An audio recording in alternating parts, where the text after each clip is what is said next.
was thinking to hold you back. The moment I was wishing it's overnight. The minute I was thinking to hold you back. The moment I was wishing it's overnight. The minute I was thinking to hold. J'ai l'impression d'être sur une chaise de tracteur, il fallait que je règle là. Ça va Damien? Très bien Laurent. Ouais, alors vous avez ramené 3 livres sélectionnés par une des libraires du club. Emblématique. Ouais. Si vous suivez cette chronique, c'est Nathalie Iris, qui est libraire à la Garenne-Colombe, dans le département des Hauts-de-Seine. Des Hauts-de-Seine, le 92, dans le exactement. 9-2. Dans le 9-2, exactement. Non. Alors, je suis désolé, mais ce matin encore, tout est bon dans la sélection de Nathalie. Mais vraiment, vous allez vous régaler. Voyez-vous ma barbe naissante de Père Noël, Laurent? C'est un peu ça, parce qu'il y a 2 romans. Et il y a un thriller psychologique absolument haletant, absolument formidable. Mais on va commencer par beaucoup d'amour. J'ai beaucoup d'amour à vous offrir ce matin, mais vous savez que l'amour, c'est compliqué. Ça tombe bien, cette saison. Mais oui, mais l'amour, c'est compliqué, c'est jamais simple, on est d'accord. Donc là, je vous propose du compliqué, dans l'histoire évidemment, mais qui est absolument bien tricoté. Ça s'appelle Les Vaisseaux Frères, de l'anglaise Tamima Annam, édition Actes Sud. Regardez ce que vous en dit Nathalie.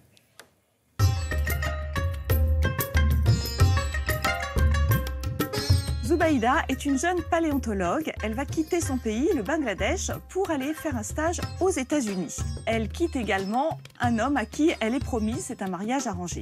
Problème, lorsqu'elle arrive aux États-Unis, coup de foudre, elle tombe amoureuse d'un Américain. Le stage se termine.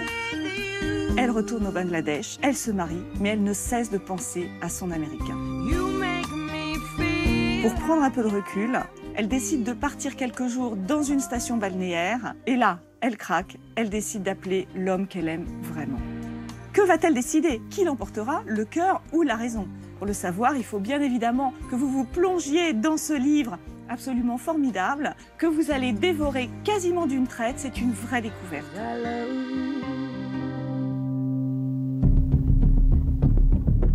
Mon deuxième coup de cœur, un polar diabolique, Mon amie Adèle, de Sarah Pinborough, aux éditions Prélude.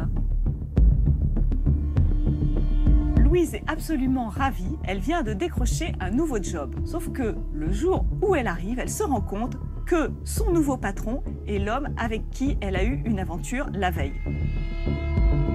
Pour pimenter le tout, quelques jours plus tard, elle tombe sur Adèle, qui est la femme de son patron. Adèle l'invite à prendre un café. Petit à petit, on se rend compte que quelque chose ne tourne pas rond. Pourquoi la femme du patron essaye-t-elle de nouer à ce point-là une amitié avec Louise? Sarah Pinborough signe là un polar époustouflant et haletant, avec une fin absolument hallucinante. Adepte des romans à suspense, précipitez-vous.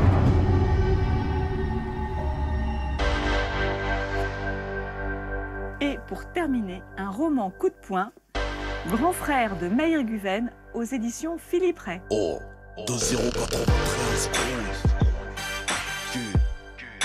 Nous sommes dans une famille modeste en région parisienne. Celui que l'on surnomme grand frère est chauffeur de taxi privé.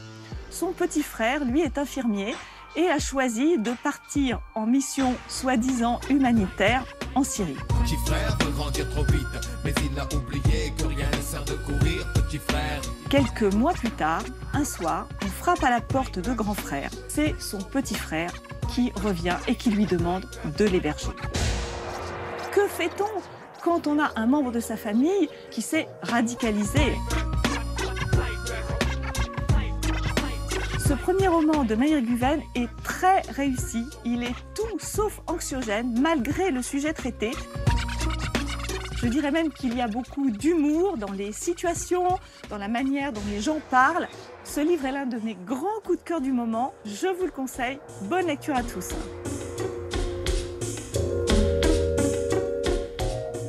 Et de l'humour dans la plume de Meir Guven, qui a un drôle de parcours. Hein, oui, Laurent. Alors, Meir Guven, il est jeune, il a une trentaine d'années, 31 ans.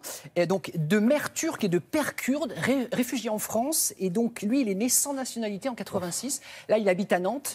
C'est un premier roman vraiment très prometteur. Et si vous avez des ados, voilà, un peu réfractaires à la lecture, qui n'ont pas envie de lire, à mon avis, c'est une bonne approche. Alors, autre question que je voulais vous poser, c'était sur le deuxième livre. Est-ce qu'il est si excellent, que je vous réponds oui. cher Laurent. Mon ami Adèle, édition Prélude, c'est un thriller implacable. Il y a quelques années, dans cette émission, vous avez parlé d'un livre qui s'appelle Les Apparences de Gillian Flynn. Si vous suivez, vous connaissez. Si vous n'avez pas lu, foncez Si le vous lire. ne suivez pas, tant pis. Tant pis, oui, mais puisque je vous ai redonné le titre, Les Apparences de Gillian Flynn, c'est pareil. Mon ami Adèle, il y a une fin complètement inattendue, à une condition. Je vais évidemment pas la dévoiler.